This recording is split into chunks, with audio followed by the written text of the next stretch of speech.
गाण्याची आली आणि त्यावेळेस हेजिटेट झालं मन किंवा अदा प्रेझेंट कराव्या, एकीकडे तू डिवोशनल गाणी गायली. मी खरं सांगू का, मी जेव्हा गायला सुरुवात केली, माझे पहिले कार्यक्रम होत होते,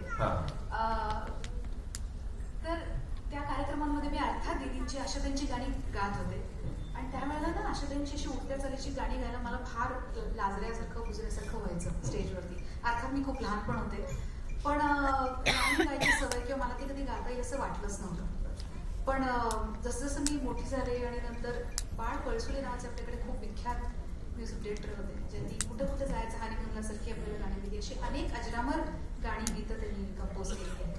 त्यांच्याकडे मी अनेक लावण्या गायले आणि यायचे जायचे कोणाला कळायचे नाही, पण ते इतकी सुंदर लावणी समजून सांगायचे गाताना, ती कशी आली पाहिजे, त्यातलं लाजणं कसं आलं पाहिजे, त्यातला नखरा, त्यातला ठसका हा कुठपर्यंत आला पाहिजे, हे त्यांनी मला शिकवलं. आणि त्याच्यानंतर ती संधी मला ते सगळं अप्लाय करायची त्यांच्या लावण्यामधनं मिळाली. आणि अर्थात नटरंग वॉज असं म्हणायला हरकत नाही, जिथे मी खऱ्या अर्थाने सगळं दाखवू शकतो.